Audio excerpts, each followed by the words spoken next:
G'day, folks.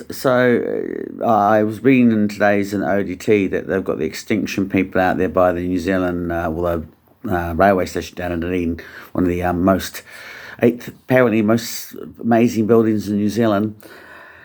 And they're protesting about the lack of trains in Dunedin. And now, it's kind of ironic. There's a whole bunch of things going on in this particular point because a lot of people involved in the railway protests are also tied up with the candidates Mandy Mayhem, which has been sort of overly legally affiliated with the Green candidate, Aaron Hawkins, who has been wanting to also talk about sustainability and build a big kind of strip down the middle of the main street to get rid of the lack of cars. Now, when you go down that direction, that's when it all starts to turn into greenwash, because what you actually discover is that all it's really doing is setting up infrastructure that suits the corporate franchise shops and then that particular area, doesn't actually benefit any of the local bourgeois, not bourgeois I mean, but the little artisan and local representatives, most of which tend to be kind of actually focused on the other side of the octagon around what they call the artist quadrant, was we used to find the really sort of local art galleries and cafes and design stores. When we built the stadium, which again was built largely with the support of David Carl, president of the local government New Zealand, right up until the point that I went to vote for, and by that stage David Carl very cunningly jumped seats as I was able to claim I didn't build the stadium, which is absolute rubbish, but there you have it. And during that whole process they also built these things called the Wall Street Mall. So they basically drained the city of Dunedin from a massive amount of debt, of property resources and assets it had, by basically doing things like that. When they built the stadium, the land that was built on was sold to the council at 600% of government valuation. Most of these ego sort of vanity deals that would continue under the leadership of Hawkins were basically about creating debt, which ultimately meant at the end of the day was increase of rates, which ultimately meant, basically what you're looking at is that the poor parts of town got even further neglected, not to mention that there was a huge environmental mess, and still is, in South Dunedin, the Dunedin Gasworks, which none of these candidates have so far really talked or engaged about. But literally, it's probably one of the reasons why South Dunedin and the east coast of Otago has possibly one of the highest rates of Alzheimer's and neurological disorders in the country. Second to anything in the South Island, I've only looked very, very lightly, to be fair, but the only one place I could think of that actually had statistics higher than that was around Bluff, which is next to TY Point. I digress. So the extinction people are protesting about the lack of trains. And I'm cool, and I also think it's I've started to be thinking a lot about it, which is when I struggle with this whole situation where the extinction people are fundamentally, when you're actually talking about it, they are fundamentally against the fossil fuel corporations, of which the largest stockholder, at least in terms of US, is actually BlackRock Corporation. In fact, BlackRock Corporation's pretty much one of the BlackRock, Vanguard, and one other one which I can't remember. But basically, the guys that are buying up all the utilities around for America, and they're going into Australia, New Zealand, and they're doing the same. They're also sort of fairly supportive of the idea of electric cars, which I'm not per se against the idea of electric cars or the need that we need to switch over from fossil fuels or utilise other sustainability energies or forms. But I struggle because many of these protests don't fully comprehend the fact that because New Zealand's electrical infrastructure is actually largely owned 51% by foreign ownership, that's probably going to put us in a really the foreign owners don't care about our needs. All they care is about continuous and uprising profits for the shareholders. So they will continue to increase the prices. We're going to continue to have consumption problems, not to mention that there's a lot of infrastructure that's coming to New Zealand associated with Rocket Lab, which is incredibly tied up with the military-industrial complex, plus the mining industry, which is basically looking at exploiting these resources in a way which, if we look at the monster of the special economic zones, which most people haven't even wrapped their heads about or don't even know about. This is not going to be sustainable ecological mining, or mining that can be conducted in a way where the New Zealanders actually get good jobs, and we own those mines and manage them properly. We could actually meet our energy needs, get really good wages, and be actually quite environmentally safe. So it's a win-win situation, which doesn't necessarily have to pit the mineys against the greenies. They can actually work together to come up with a solution, but we're not really been presented that, because most of our energy policies, most of the way that we can work on and deal with this has been largely dictated to us outside by foreign companies who then, via the New Zealand Business Round Table, which is now known as New Zealand Institute, sell those ideas to local government, New Zealand, or central government, but in this case, because we're talking about the increasing role that local democracy is having in this whole process of letting the wolf in through the back door. So the point is, your extinction people actually have a lot in common. Again, when you turn around and you look at the people that went to the Wellington protests, yes, you've got your right-wing nut-ass yucky people. You've got yucky right-wing people there. People like Counterspin and Brian Tamaki, who are homophobic and they're just genuinely, saw that as an opportunity to push their own agenda and basically ride that crisis as an opportunity for their own persistent temptation.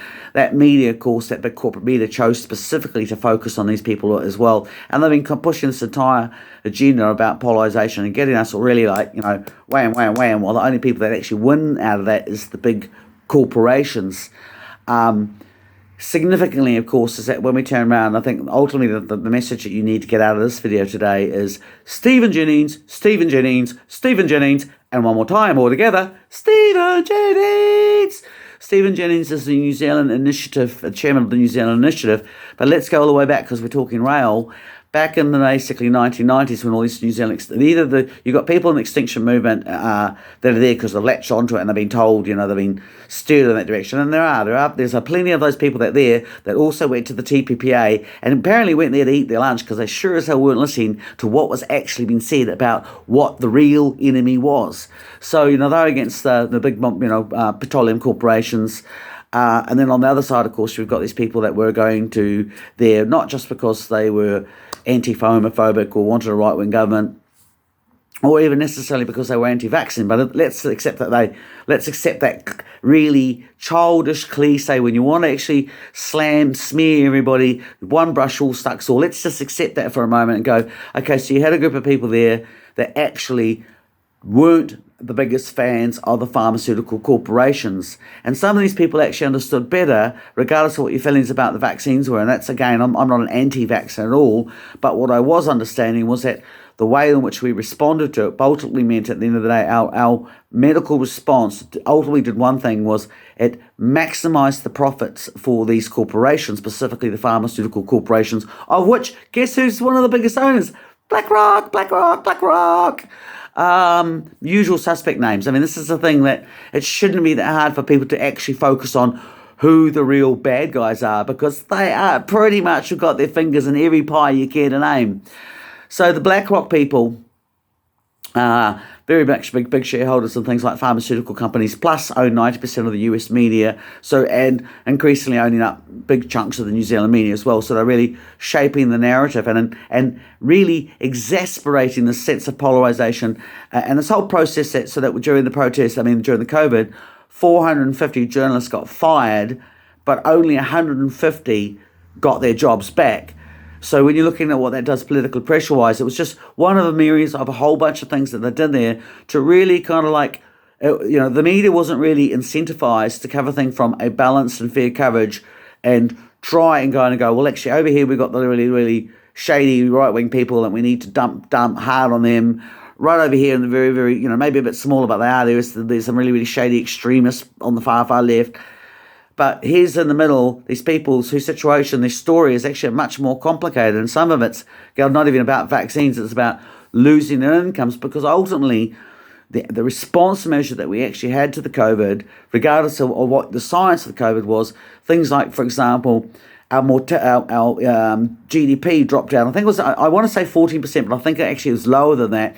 But the point is, for every point that our GDP drops down, you lose 1% of mortality. So that's how many hundreds of thousands of people they're actually going to have their lives cut remarkably short because of poverty-based diseases, cancer-based diseases, stress. Basically, if you ain't living well, you're more likely to die poor and young. And that's basically that was one factor. You also had the situation of the delayed medical responses, so that basically in one case, I think there was a situation of one of the cancer types was up to 10,000 people failed to get proper correct diagnosis, which would have potentially saved their lives.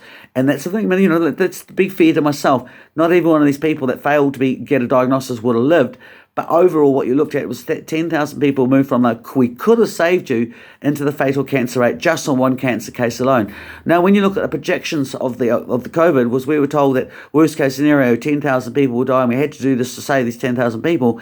If you understand threat triage, you start to realize that actually the response, because of the way that it was run and because it was so focus orientated, had two outcomes.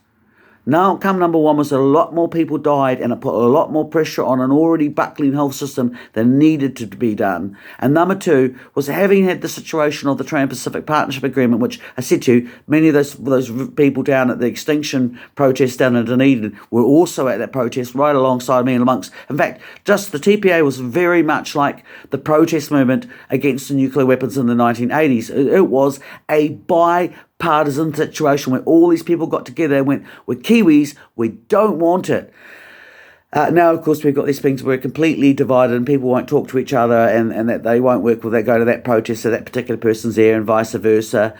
And that ultimately, only benefits one particular people. So, the second response was, like I said about the TPA, was that it effectively, we'd already set up this whole series of these contracts, which, people said, oh, no, the TPA, that Jacinda stopped that. No, she didn't stop the TPA. It became another beast, which still actually contained those investment state settlement dispute clauses, which was the ability to give corporations more rights than human beings. Not blaming Jacinda, because the National, as I've been pointing out, have been actively involved in working with Labour to ultimately push through the TPA, just like in many ways the two of them have actually been working very closely to actually privatise water. The whole thing that a lot of people at the let's call them the mandators, are against the three waters, and that's all. At least I'm talking about this in terms of that's what the Extinction people say about the cliches, because not that they know, because they don't bother to sit down and actually talk to them, because then they wouldn't look cool with their friends, and it's true vice versa. But the original point about three waters was the legislation which would actually allow that to take place was introduced in 2010, and that was actually introduced by Act. An Act again. Tony Seymour had his book written, his foreword written by Stephen Jennings. Now, those situations at TPA, that situation was basically meant that something like COVID came along, it gave the pharmaceutical companies a huge ability to sink their claws into our health system, which was what the whole TPA protest, the very thing that the people at the Extinction protests had been, when they were going against the protest, had been going against. Now they're like, oh, that's wonderful, oh, that's great. Or even though when you actually look at the money that's been spent on health, take away the money that's been pulled away to actually tear down the health system, because it was based on Rogernomics by the same people at Treasury who gave you privatisation rail, which I'm coming to by in a way. And guess what? It involves one name, Stephen Jennings. God, my throat's, that's annoying me, to be honest. So when they turn around and they actually, you've got your Extinction people say, no, this is, we're all good with this. But when they've been previously going, no, we don't want the foreign corporations to get too much of big hands into our health system or to be too dependent upon them, which is what's actually happened. And again, you really need to if you really want to actually not just be responding from the knee-jerk, but knowing this thing is, you need to go out and read about the Pfizer indemnity contracts, and not just the ones that were signed with the United States, but the ones that were individually signed, so that things like in Ecuador, they basically able to say, well, actually, we're not just going to give you indemnity, but you've got to give us your cash reserves, and we've got to have access to your military bases. You go, oh, bullshit, that's not happening. Well, think again, because have a look at Fiji's so-called disaster response climate change, which, by the way, it's got nothing to do about that. It's called Camp Blackrock. Is any of this starting to sink in, people? This is the enemy, okay? It is the mega corporations. They're vile and they want to take over the entire world. And while you are arguing over that person wearing a red t-shirt and that person's arguing because you're wearing a blue t-shirt, you check the labels, they've both probably got BlackRock, designed by Stephen Jennings. So let's talk about Stephen Jennings. Okay, so Stephen Jennings is a very interesting character. Stephen Jennings basically came out of one of the private schools, very, very private school, very, very, very, very high rates, very good friends with very old families of New Zealand, including people like Tiffany O'Regan from Tahoe, and he ended up in Treasury working as a high-level analyst at the time of the Rogernomics, and he single-handedly created the paper which resulted in, first of all, the privatisation of the New Zealand Rail, which the New Zealand government bought, sold twice, and ran into complete, absolute crap as it got basically asset shipped by companies like Faye Rich White and their foreign companies who have by now and large been assimilated into, you guessed it, BlackRock. It's like watching one of those games, the Pac-Man comes along and keeps it eating the little fish, creatures belong, and it just gets bigger and bigger as it devours everything along the way. So that basically, Sterling's basic for New Zealand, worked for the Treasury, privatised New Zealand Rail, helped privatise telecommunications, helped basically privatise the line for the health system. Basically, they had a word for them called the Gingers. And if you take nothing out of this video, I suggest you go and watch the video, the documentary called Someone Else's Country. If you really want to understand, one thing that the protests at Wellington had wrong is that they were protesting outside of Parliament. They should have actually been focusing their attention on the building next door. Parliament's number one, the terrace. The Treasury is number two, the terraces, because that controls all the debt that which were racked up under both Labour and National. And that ultimately basically means that Treasury manages it on behalf of companies like, agencies like the International Monetary Fund and the World Bank, who in turn raise that money and they raise it from private capital. And it comes from corporations like BlackRock. God, I have to say, guys, that really is annoying me, but it gets the point through. I want you to really, really take these names on board. These loans, basically, because we're in debt, as Muldoon once said when he borrowed all this money to build the Marsden refinery, which we're now dismantling because apparently it hasn't occurred to us that, A, we actually have natural gas, which is a lot more ecologically and greener than oil options. And again, if we drill for it ourselves and we build our own infrastructure using our own basically manual assets and so on, we can create a situation where we can actually give good jobs, good wages. That money goes into the actual local till.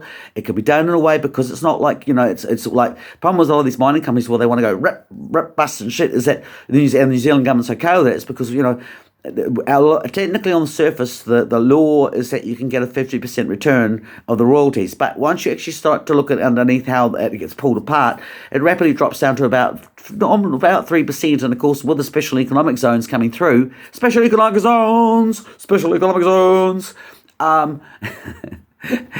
though that royalty is going to increase again. So it's not like I'm an anti-miner. I'm just saying that in actual fact, the greenies and the miners actually have a lot more in common, just like the extinction people do and the mandate people do, because ultimately their enemy is singularly the same enemy that we're talking about here.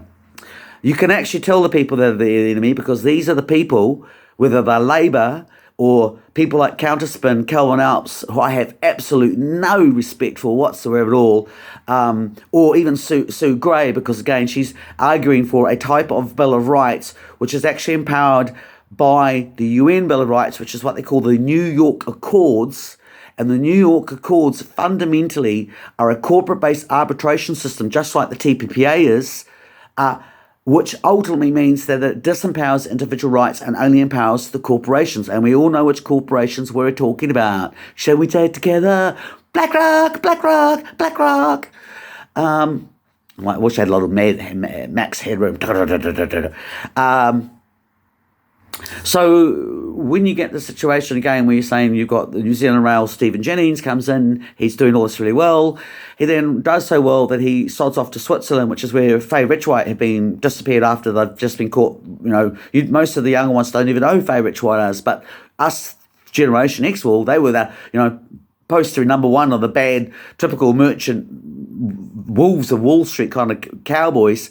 And when they got busted and showed to be a bunch of, shady operators, they disappeared off to Switzerland, which is where Faye Rich White disappeared, as along did a lot of the people that worked on the New Zealand Railway boards, who either had married into people that are today the governor of the New Zealand Bank. His wife was actually a former New Zealand basically railway treasurer that ended up working on behalf of Faye Rich White. And there were a lot of these people that did that. Once they turned around and said, yeah, no, there's not a problem with us selling off the New Zealand Rail, can't see any problem with that, ended up working for Faye Rich White and basically got a very large cheque written for them afterwards. So Faye Rich White and Jennings disappeared off into Switzerland. Stephen Jennings didn't go to work for Faye Richwhite. He went to work for Credit Suisse.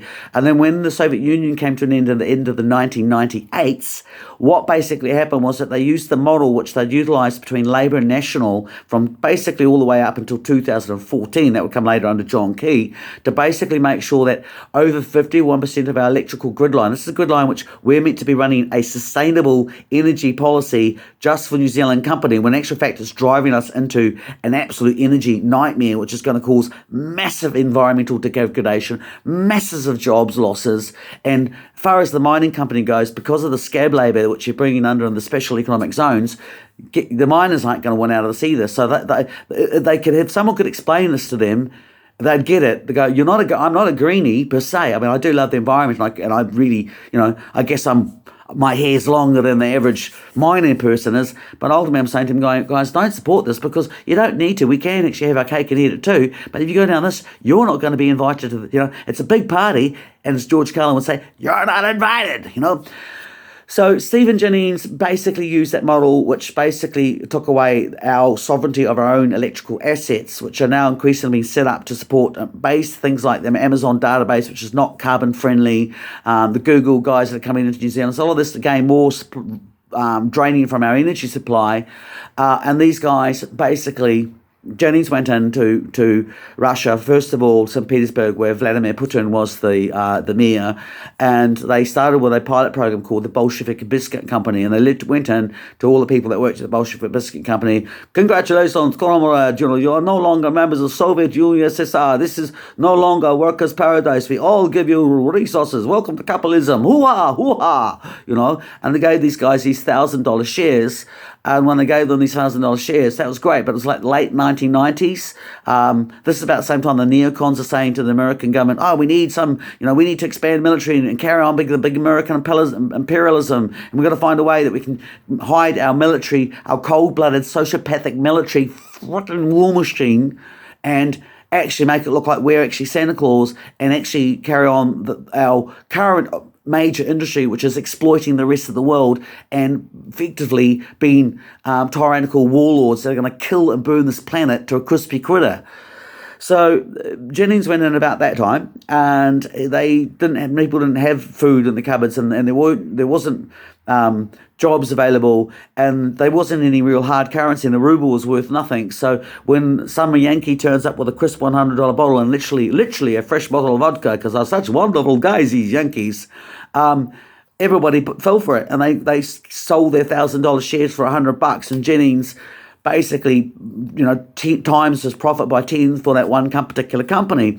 And it worked so well that he went back to Switzerland, where all his mates like Faye Richwhite were, but also all these neocons. They started partnering up all these same neocons that have been saying, we need to go, hoo-ha, Team America, hoo-ha, we're Americans, go, we got the bomb, fuck you, and they teamed up with these guys, and they went into Russia, and they partnered up with the Russian mafia, which is where our good friend Mr. Putin comes in. And they went about on a gang rape of the former Soviet Union, USSR. So basically, by the time of where we are now, just in the Ukraine alone, not only does 71% of the arable land now actually in the control of 10 major corporations, and can you guess which ones? Can I have it? You get it. It's a BlackRock. BlackRock now controls the debt of the Ukraine, and so the Ukrainian foreign policy has basically been dictated to, just like New Zealand's foreign policy has been, and economic policy has been dictated to by this perfectly sociopathic US corporation. And this US corporation, ironically, it's into oil, it's into handguns, so all the mass shooting, that's its baby. It's into coal, it's into, it's just a monster. I mean, there is no other word for BlackRock and its affiliated companies.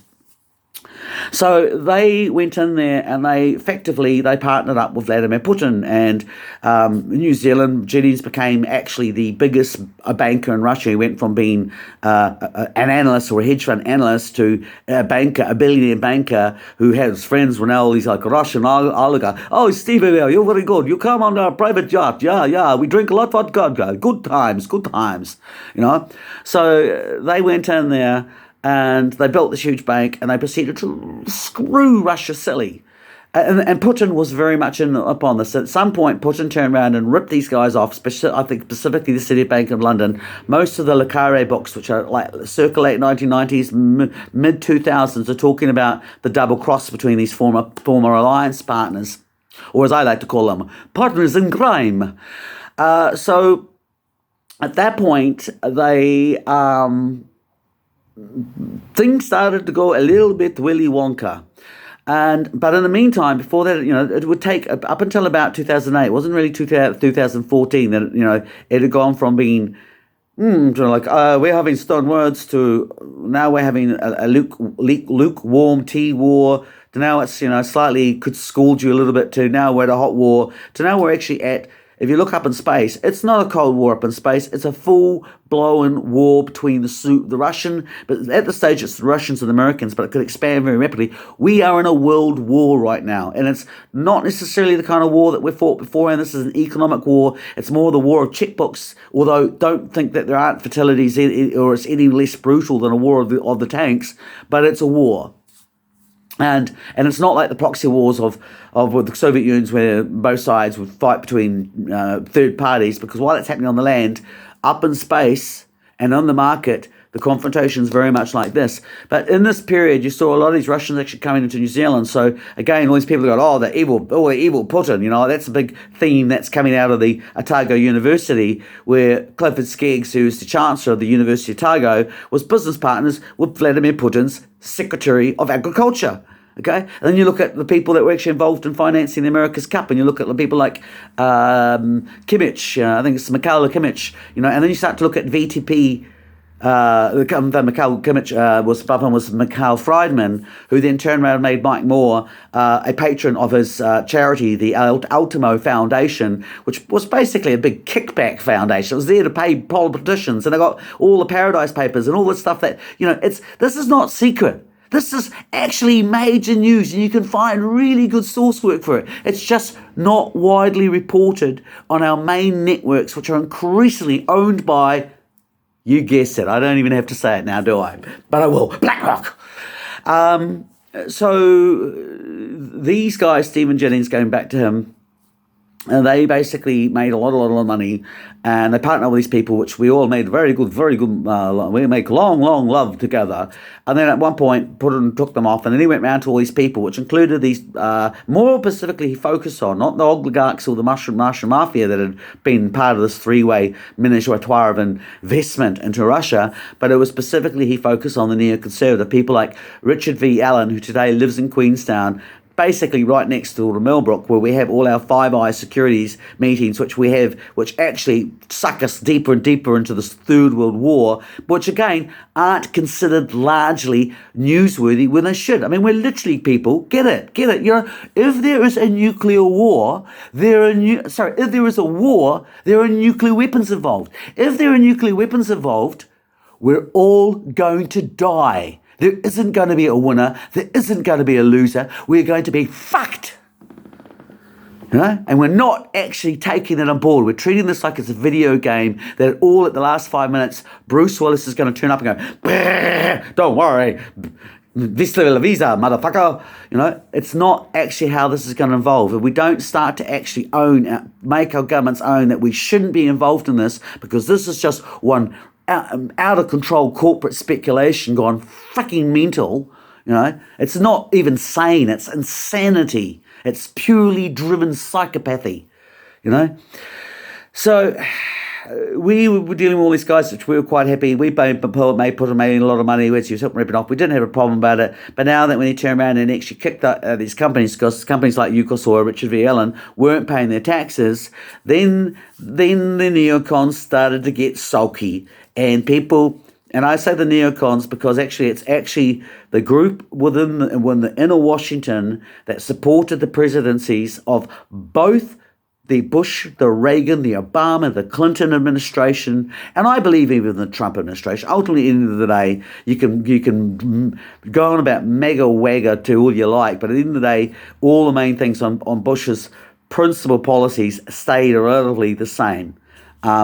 if you know, and I just don't want to get sucked into this left right wing thing situation, because ultimately it's not the presidents who actually don't actually have that much power. It's these people 3 doors down the hallway that stayed there the whole time, from all the way up from pretty much Kissinger in the 60s to where we're at now, that have also turned around and got directorships and perks and so on from these big companies that are driving this entire show.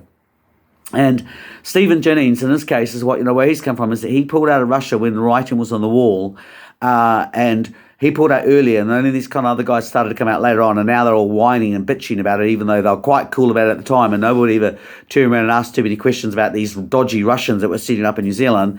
In fact, there was a distinct obtruseness of not wanting to ever look at these guys. And it was only when we started to things like 2009 that the big Russian airplanes turned up with load of weapons and all these money laundering details came out, that we started to realize. And now we're all saying, oh, that was even Putin laundering money, that dirty, naughty Putin. No one even actually owns the actual the elephant in the room is the banks that they were using to launder the money from in the Pacific were banks that were originally set up by those neoconservatives in Washington and the CIA and the Richard V. Allen and all the Iran-Contra boys in the 70s with people like Enon Khashoggi. So it wasn't actually a Putin bank. These banks were up to no good a long time before Putin came along. Long time. Actually, let's stick on track. Let's not deviate. I've got too many good stories for you. But today... So, and the thing is, again, when you look at these Russians that have remained in New Zealand and who were the ones that haven't been kicked out, who have actually, or they've suddenly become an honorary, because they weren't just Russians, they were Russians and Ukrainians, and they were shady Ukrainians, just as shady as the Russians, but now all of these guys become honorary consul to the Ukrainians. But the people that are involved in all of that and the structure that you looked at the top of it, ultimately, yes, there were Russians involved in it, but ultimately you're also looking at these shady kind of Las Vegas fly-by-nighters, neocon people. So that money trail at the very top, which is a bit that the media's never actually looked at, actually disappears into Las Vegas and Utah, and all the banks that are used by Fonseca and Paradise Paper, which were literally started up by neo-Nazis. Literally, Fonseca was originally founded by a member of Odessa, a Nazi organization dedicated to actually bringing back the rise of the Third Reich by using economic warfare. And that was something which we laughed about in the 1990s, but now even one of the Faye Richwhite's, cronies, the guy that's the governor of the Treasury Bank now, acknowledges that, the new war will be economic warfare. So the things that I wrote about in State Secrets in 1999 are now actually mainstream and acceptable right now. So Jennings basically disappeared out of Russia. He took his money and ran. He didn't really get persecuted by the Russians because he'd helped Russians launder their own money through there, and he'd been implicitly involved in things like the VTP, affiliated oil sales of UK. This is very complicated stuff, but basically, he knew probably as much as he knew too much as possibly as the fact that they were like, well, he's just been a facilitator. He's never been actually someone that's been on the side. Managed to keep himself alive. And now he's disappeared into West Africa, where he's doing the same thing, the sucking up of resources and privatizations of utilities, which is what we saw happening in Russia, utilizing the New Zealand experiments, the Rogernomic model, which in turn drew from these American economists based on what they call the Washington Declarations. Now, the Washington Declarations basically make these 10 points of public-private partnerships, but ultimately even the architect of that name, I forget, basically turns around and says they bastardized my idea and they just used this to make personal profit, and this is never what I had in mind with the Washington Declaration. But those same Washington Declarations have done the same thing. They managed to use that bastardization of the Washington Declarations, have been managed to pervert the New York Accords, which were meant to be setting up a international arbitration so it was fair, level playing field law, and now they've just made it the court of the corporation. And effectively all of these systems are based upon New York state law, which is actually fundamentally founded from New Amsterdam. New York used to be called New Amsterdam, which was actually founded upon by the Dutch East Tea Company. So its legal system and state law of New York is actually based on very much a law of the sea, or a commerce of law, which basically means the only rights you have are the rights that your corporation behooves you. This is as opposed to a legal system which we have in New Zealand, which is based on the Westminster, which ultimately guarantees your inalienable rights. But because of this whole change, there's a real move in the corporate world to try and actually take away our rights and do it by legal means, And so back to Jennings, he's in Africa, he's doing the same thing actually over there. But in the meantime, he's also the head of the New Zealand Business Roundtable, which is now called the New Zealand Initiative. Its partners include Tanui, includes Mercury, includes Fonterra, includes Ngātahu, it includes, Stephen Jennings, and basically the same companies that were all put together in the 1970s when the first Business Roundtable occurred, to basically work as a networking thing, which had one objective, which was to build a country which where the ruling and legislation based upon the ideology of greed is good. Now, this is the system that is using its very deep pockets and sophisticated marketing to sell a form of environmentalism, which ultimately is peel off the package. BlackRock is saying, we're climate clean, carbon, while it's pumping up petrol and pumping up oil. Same situation, the war, which basically has been engineered by BlackRock in the Ukraine against Russia, where it actually ultimately comes out of at the end of the day is that because it's basically cut off the Russian gas from the people, which is going into China, and that China's getting cheap gas, so is India. And these are also countries, by the way, which BlackRock is actually very, very keen to go into and try and break the wall which Soros failed on, which was what Soros was all good and with the Chinese, right up until the point he said, oh, good, now I can come into your country and I can set up a factory using your cheap sweatshop labor and sell it to your own people. And the Chinese went, no, we don't. We think that's kind of wrong. No, not wrong. You go away now. And that's when all the whole Cold War business started to occur. But basically, BlackRock thinks that basically if they can turn around and actually, counter that cheap label, cheap oil, then China wins that way and gets very good. BlackRock goes, okay, we play with you now. And that's why they're doing all the things like the Disney, because BlackRock owns Disney and you see in a lot of movies, there's this real clear point that basically the Disney movies are being marketed towards that huge, enormous Chinese market. At the same time, in the West, because of the situation of what's happening in the West, then all those pledges that have actually been made for climate change, they're being sucked dry, and all that money that's meant to be for climate change is actually going into the military-industrial complex. So, case in point, the $500,000 that Biden actually offered to the Pacific, that's largely going for things like BlackRock, which again are marketed as a climate change and disaster relief base, when in reality what it actually is a forward advance base so that the US military can push this wet dream of the new American century, which people like, former UCOS shareholder Richard V. Allen, the guy that helped get John Key actually elected as Prime Minister in 2008, another New York banker just like Stephen Jennings from Credit Suisse, and along with a lot of the money laundering that was actually done for New Zealand. That's another story, but we'll just stick on track. So, again, this whole situation means that it also got $4 billion that's going to the US, that the US had pledged. Well, most of that's going to the nuclear industry. And of course, you just look at the Russian tanks hiding behind Chernobyl and going, see, didn't anybody ever think about this? You look at Fukushima, you look at how the cesium reactors we can deal with, but if the plutonium ones ever split, we're fucked, So it's like a race between whether Fukushima or the Ukraine gets us. And apparently BlackRock doesn't care as long as their shareholders are actually, are happy. They're kind of they really are Resident Evil. The Umbrella Corporation, which saves, massive amounts. So BlackRock in the western side is said $4 billion going to nuclear industry.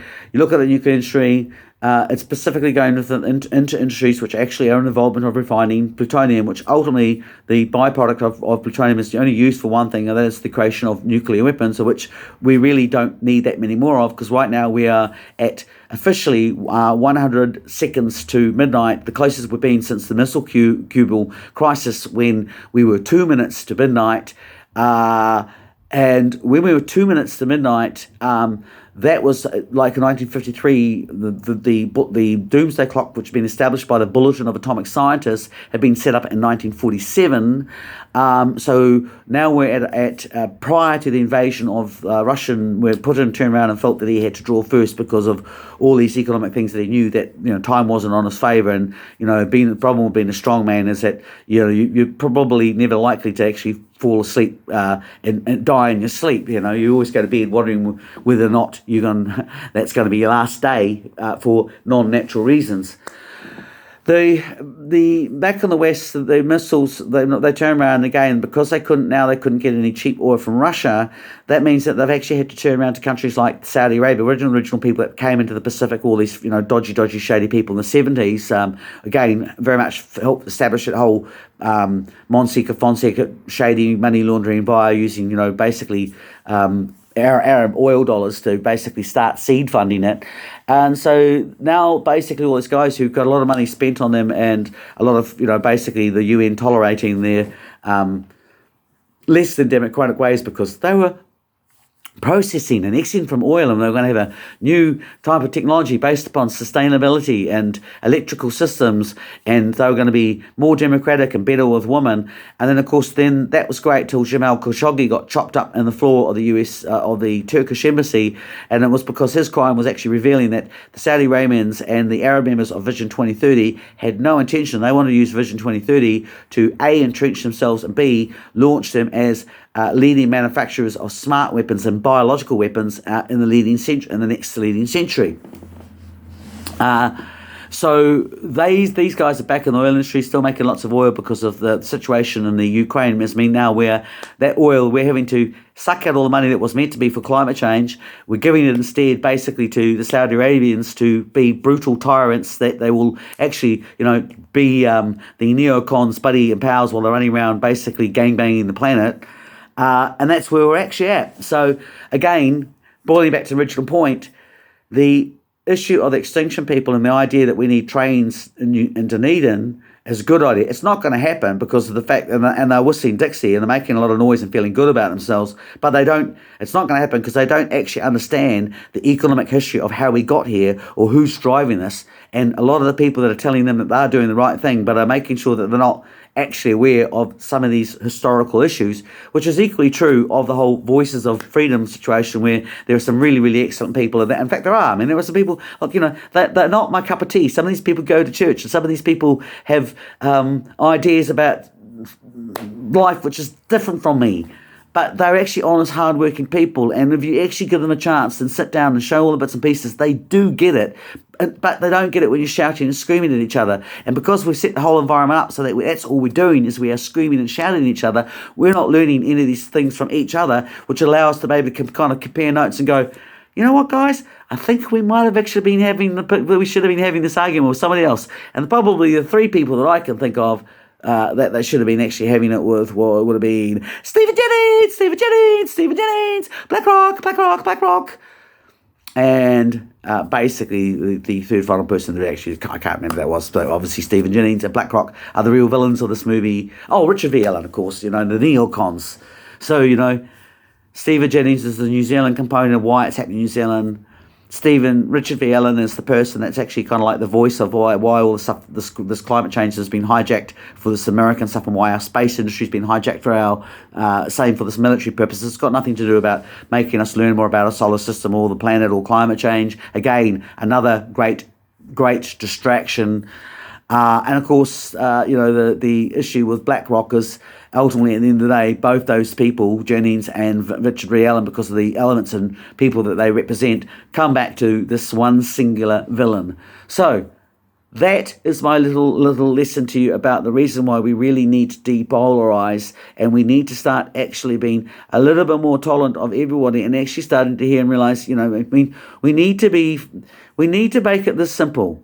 You're either on the side of the technocrats and the corporations who think that they can save the world by continually never-ending capitalism, which is just insane, or we're actually on the side of the people, whether you want to call them the communists, or you want to call them the fascists, or the totalitarianisms, but the people that will tell you whatever they want you to hear, or have you believe whatever particular dogma, as long as you're not focusing on them. This is Ben Vidgen, the dyslexic, autistic detective. Catch you later.